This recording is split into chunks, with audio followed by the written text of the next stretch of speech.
up, we have Asia Jackson. Now, as a young millennial with an engaged audience, actress, producer, and content creator, Asia Jackson doesn't shy away from things we should talk about: interracial relations, colorism, cultural appropriation in the fashion industry. Now, in this talk, she'll share her experience growing up biracial in a military family, her campaign against colorism, and her new platform, SKNFLUENCR. And this talk will be moderated by our very own Meg Alexander. Take it away. Thank you so much, Hunter. It's so great to be back on the stage today, and I cannot wait to dive in with Asia. So Asia, before we get going, is there anything else that you'd like to add? Anything that you think our audience should know about you before we dive in on questions today? That introduction was perfect. Thank you so much. Excellent. Thank you. Okay, so let's talk a little bit about, your lived experience. The theme for the summit this month is all about the AAPI experience. Why don't you tell us a little bit about, your childhood growing up in a military family, how that really kind of impacted and shaped your perspective of the world? Oh, it was probably the biggest factor in shaping who I am today. I grew up a military brat. I was born into a military family. So my father had been serving before I was even born. So I moved, I think around 13 times by the time I was 11. So I have been all over the place, all over the country. I also lived in Japan and the Philippines. So I had that international experience as well. And it kind of just really opened my eyes to different cultures and subcultures, even within American culture. I got to experience what it was like to live in predominantly white communities, predominantly Black communities, and obviously when I was living in the Philippines, predominantly Filipino or Asian communities. So it was everything. It shaped my perception of the world even until I became an adult. Oh yeah, for sure. Now, obviously not knowing, your culture or, what makes up your intersectionalities, did you find it more exciting and positive to be stationed in, in Asian countries, or was it something that seemed a little bit maybe more confusing? It was both. It was both exciting and very confusing. I didn't really understand my racial identity growing up. It's something that I feel like a lot of mixed people experience. I didn't know I was Black until I was in the second grade. And that was because a classmate referred to me as that African American girl. And at the time, I didn't understand why he called me that, because I knew that my parents looked different from each other, but I didn't understand what that meant or what that implied. I didn't really understand the social implications of race yet, because, well, I was 7. And so Yeah. it was really, really difficult. And, even when I moved to Asia, I knew that my mom looked a certain way and I knew that my dad looked a certain way. And when we lived in the Philippines, I knew that my mom was Filipino. I didn't understand yet if I was allowed to be Filipino, because when I was in the Philippines, I experienced colorism. And a lot of people made fun of my skin color and the texture of my hair. They made fun of the things that made me Black. And so, when I was living in the Philippines, people there made it very clear that I was Black, even though they knew that my mom was Filipino and they knew that she was Asian. So I just grew up with this huge identity crisis. I just didn't know who I was. I didn't know who I was allowed to be. It was a mess. Oh yeah. Well, and trying to parse all that out as a child, and there's so many different layers to it. It's one thing to, if you were visiting the Philippines when all of this had happened to you, but you're living in this culture that is your culture. That's what your mother was raised in. That's who you are. And not only are you not being welcomed, you're being told that this is why you don't belong. Right. And that's on top of, being a military kid, my husband was an Air Force brat, or I should say is, and that hugely shaped who he was growing up. And he didn't have anywhere near the kind of, intersectionality identity issues that you faced. when you think about that childhood, are you glad that you grew up in a military family? Are you glad that you got to see all of those different things and not just be stuck in whatever your, you know, your kind of fishbowl was in one place? Yeah, I definitely loved growing up as an Air Force brat, because I'm also Air Force, just like Yeah.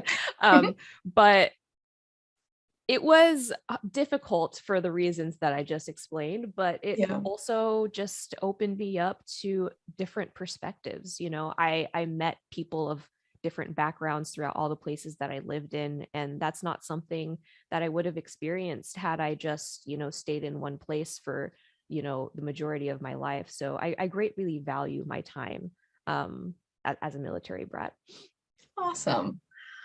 So one of the things we wanted to talk about today, as you identify as a biracial person, both Black and Indigenous Filipina, what was it like to try and find your place within that AAPI community? It was just really difficult because you know, most representation here in the West leaves out a lot of Southeast Asians.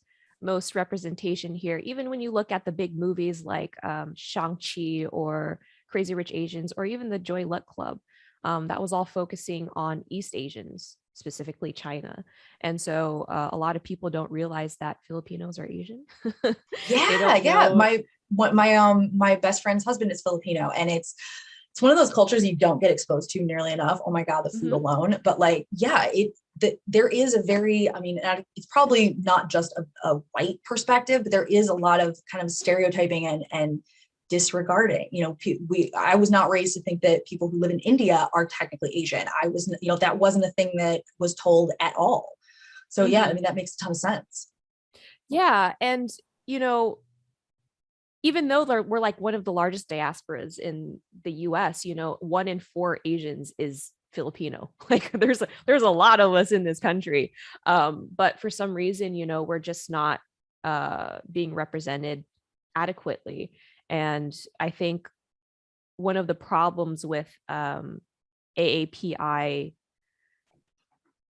initiatives is that it does erase a lot of identities that Yeah. are in this country. For example, a lot of Southeast Asians, a lot of brown Asians, a lot of Pacific Islanders specifically tend to get erased during these types of initiatives. So it was a little bit difficult to call myself Asian, not only because I'm biracial. I was like, I don't know if I'm allowed to call myself Asian, but also because I Yeah. didn't see myself represented in these AAPI initiatives. And so and especially as an Indigenous person. And so it was just a lot of layers that was very confusing. And as an adult, I'm really lucky that I was able to kind of figure that out, but it was definitely difficult growing up.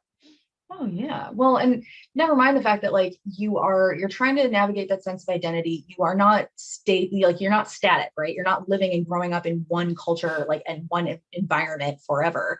But then, you know, on the other hand, the military in general is not really known for wanting you to have a sense of individuality, right? Like it's a lot about conforming. Do you think that was a message in your house at all, or do you think that it was like something that was seen as the military, but not necessarily like a cultural shift within your own family unit? I wouldn't really say that conformity was a huge part of my personal family unit. My parents really raised me to embrace being different. They never really talked about race specifically. I think it's just because they didn't realize that a biracial person could have all of these issues because they themselves are not biracial.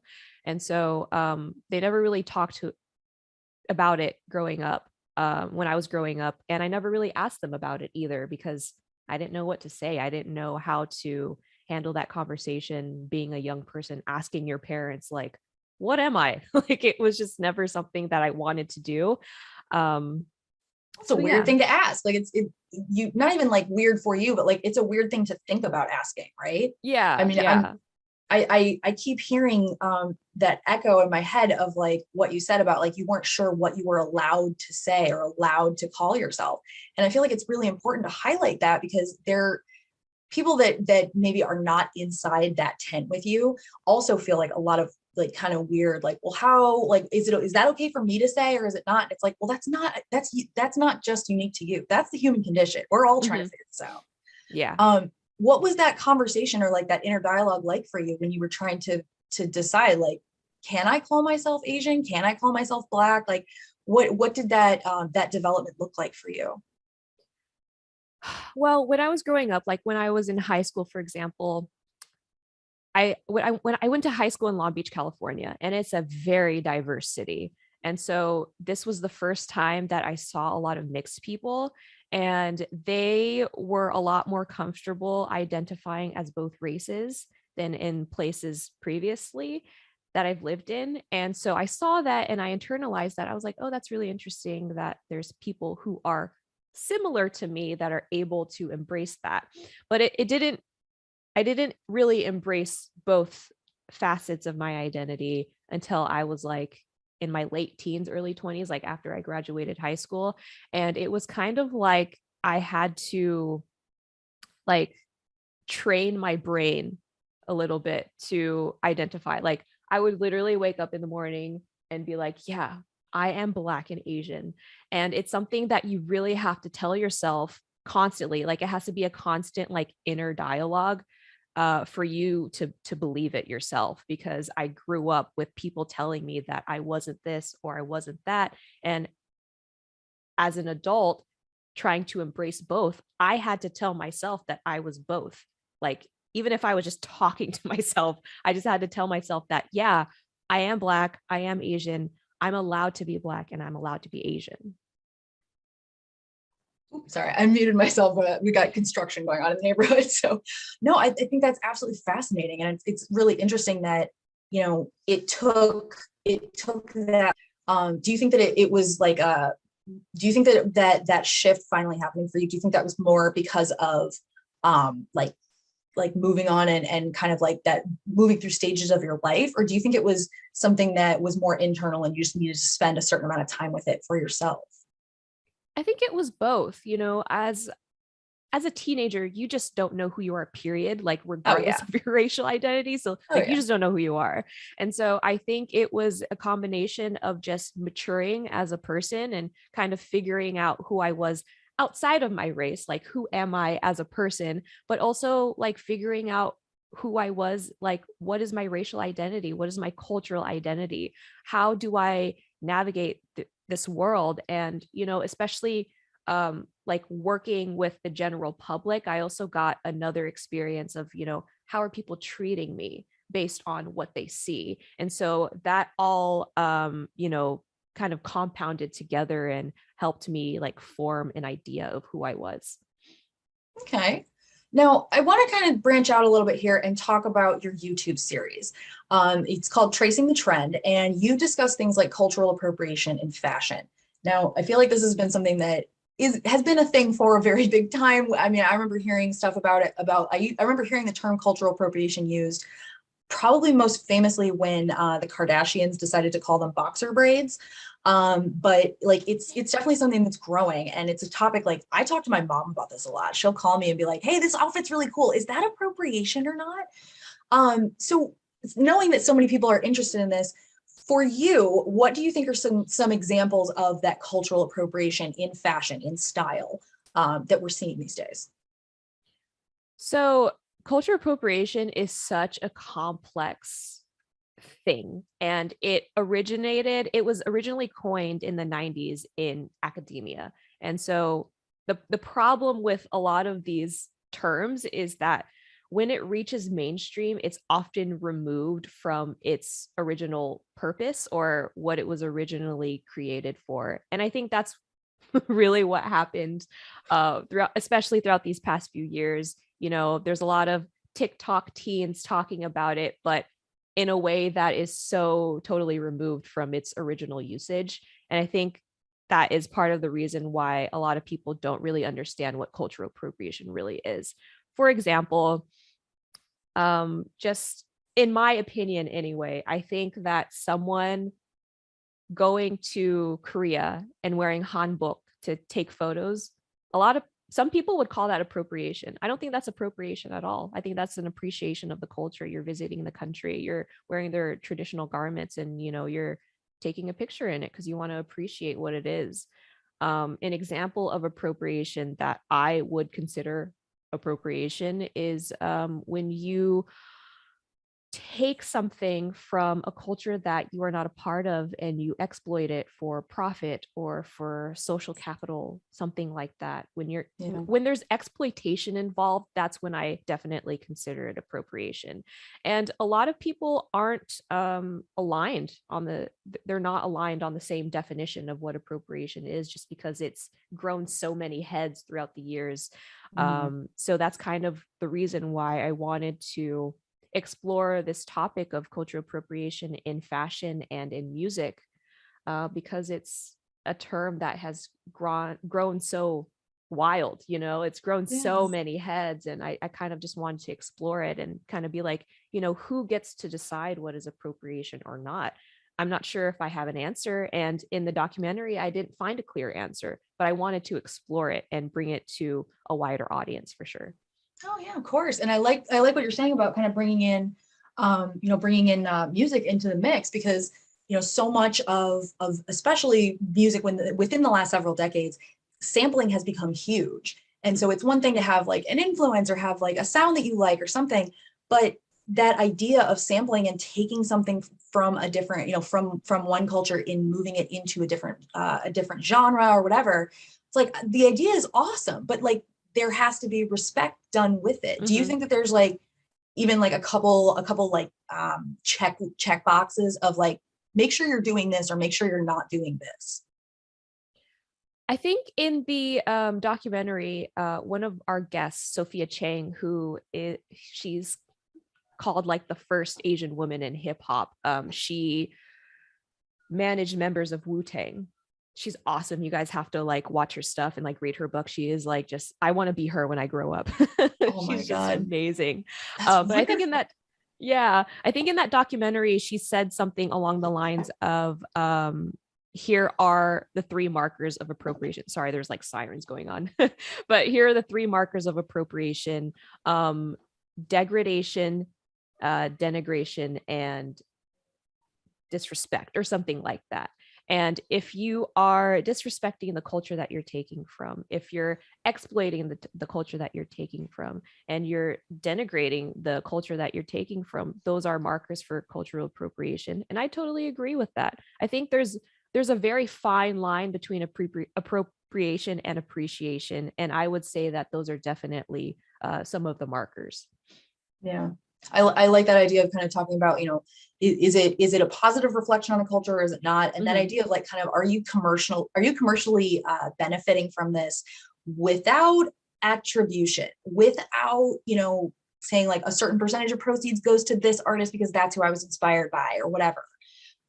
Yeah, you're right. It's one of those things that like, it kind of reminds me of that Supreme Court quote from, oh my God, like at least 20 years ago, that was about pornography, but it was like, it's something that's hard to define, but you know it when you see it.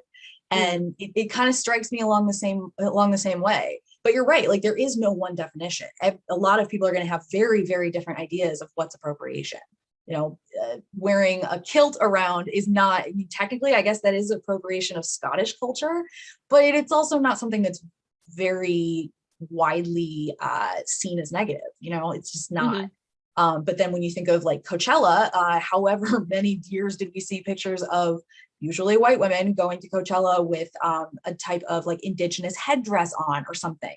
And it's like, you're just doing this for pictures. Like you just want to look like boho and cool. And you don't care that like the iconography and the symbolism that you're borrowing is like sacred. It's important. It's definitely. Yeah. And I think that ties into, the idea of respect, because, in my my understanding of indigenous headdresses is that, one, it's a very specific area of the United States where people had worn those, and 2, traditionally it was only men. And so Yeah. that right there is literally appropriation, because you're using that traditional garment in a way that it wasn't originally intended to be used. And so I think that's a huge one. You know, if you're truly respecting the culture, you would be using it in the way that it was intended, which is not for Coachella and, Yeah. you know, probably not worn by women. Probably not. All right, so let's talk about your campaign. Now, there's a hashtag associated with this. I'm 35, about to be 36. I am officially like old and not cool and not in the know. So I'm not going to assume that I know how the hashtag is supposed to be, like what the wording is in it. But can you tell us a little bit about that campaign? Yeah. So in 2016, I created a hashtag called hashtag Magandang Morenex, and it literally translates to beautiful brown skin in Tagalog, which is the official language of the Philippines, or Filipino.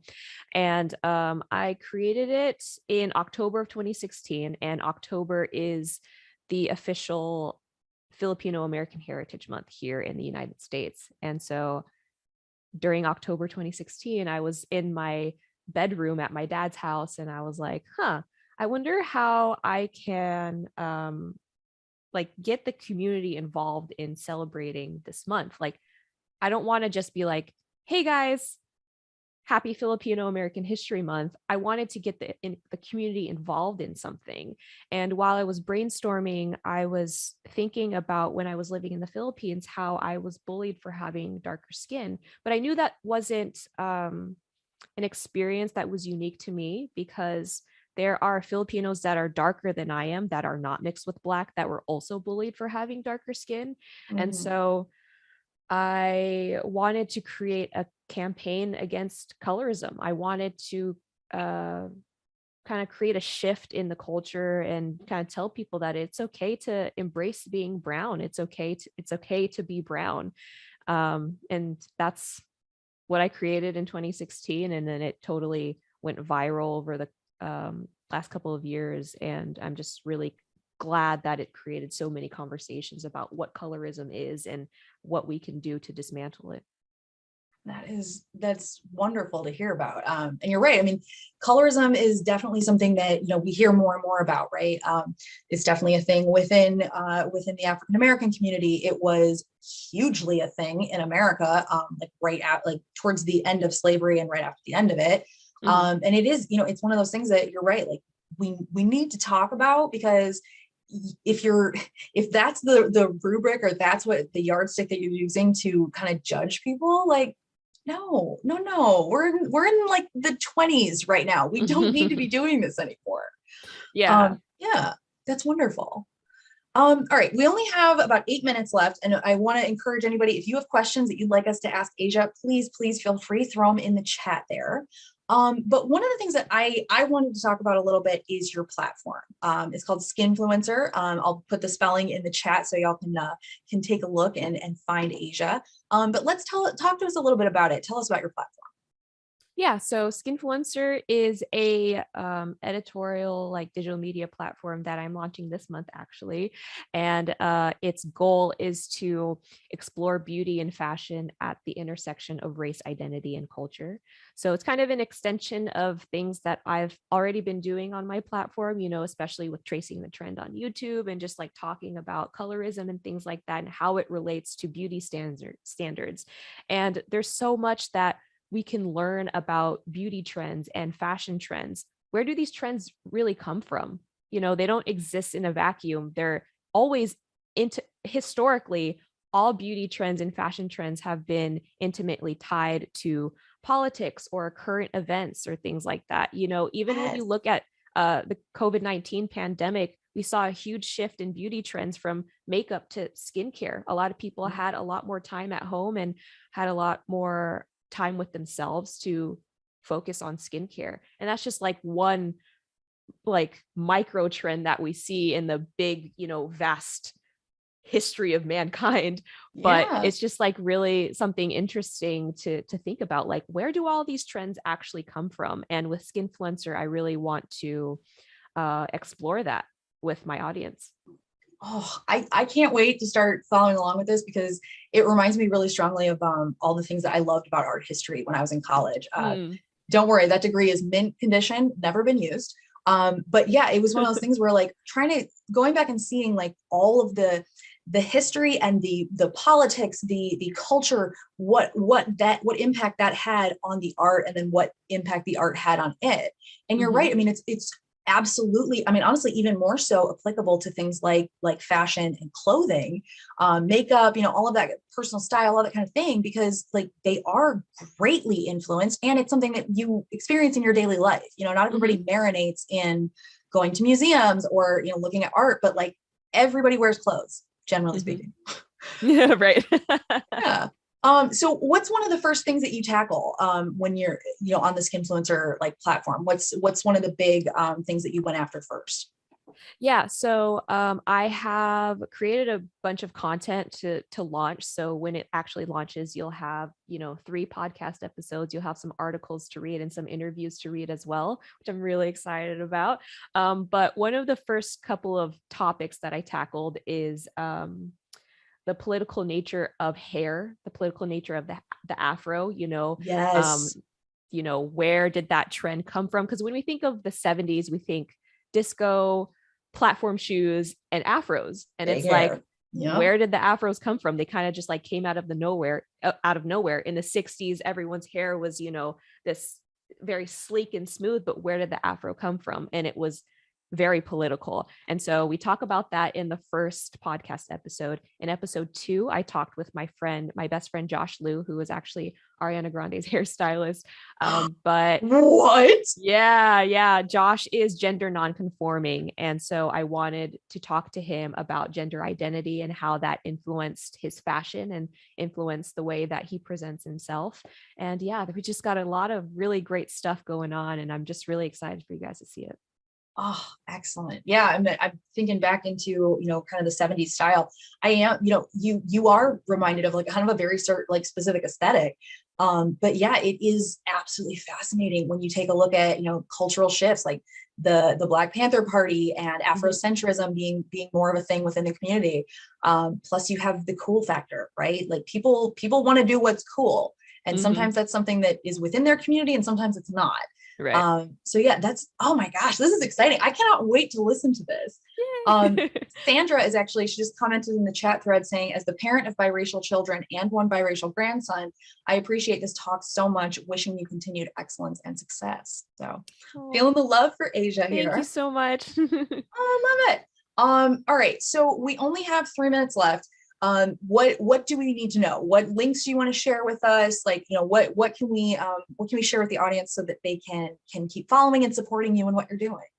Yes, please follow me on YouTube. You can subscribe to my YouTube channel by either searching Asia Jackson on youtube.com or go to youtube.com/AAsian, AASIN. You can follow me on Instagram at AAsian, AASIN, and then you can follow SKNFLUENCR on Instagram as well at SKNFLUENCR. So that's SKNFLUENCR. Nice. Yeah. All right. I have one last minute question for you because I think this is a super interesting subject. What was the role of your parents? Like while you were going through a lot of this, like kind of unpacking your identity, what role did your parents play in this? We talked about how they didn't make race a big thing when you were growing up. But obviously these conversations have to touch on it somewhere, right? Yeah, I didn't really have conversations about race until I was older, until I brought it up with my parents. They actually told me that they had no idea that I experienced colorism in the Philippines until I told them as an adult, until I created #MagandangMarinx. And that's why when I have a ton of friends who are in interracial marriages or interracial relationships that are wanting to have kids. And that's why I always talk to them about like what it's like to be a biracial person. I tell them, hey, you have to talk to your kids about race. Like if they don't talk to you about it, they're going to grow up with so many identity issues. And they're really grateful for the work that I do online, because I feel like it's not something that you think about if you are not a biracial person yourself, but if you're in an interracial relationship, it's not really something that you think about. My parents didn't really think about it. I mean, they knew that the implications of being in an interracial relationship for sure, but they didn't realize how that could affect their child, their children. And so my parents, as I was going through all of this bullying and identity issues, they served as a really great support system just in general, because as I was being rejected and bullied on the outside, I was able to come home and, be embraced by my family. So, they were a really great support system. Good. I'm so glad you had that support system in place. We are out of time today, but Asia, I just want to say thank you so much for spending time with me this afternoon. And thank you so much for your transparency and your vulnerability. These are not easy topics to talk about, but they're very important. And I'm so glad that we got to have this conversation today. Of course. Thank you so much for having me. This is really important to me. I'm so glad. I can't wait to hopefully have you back soon.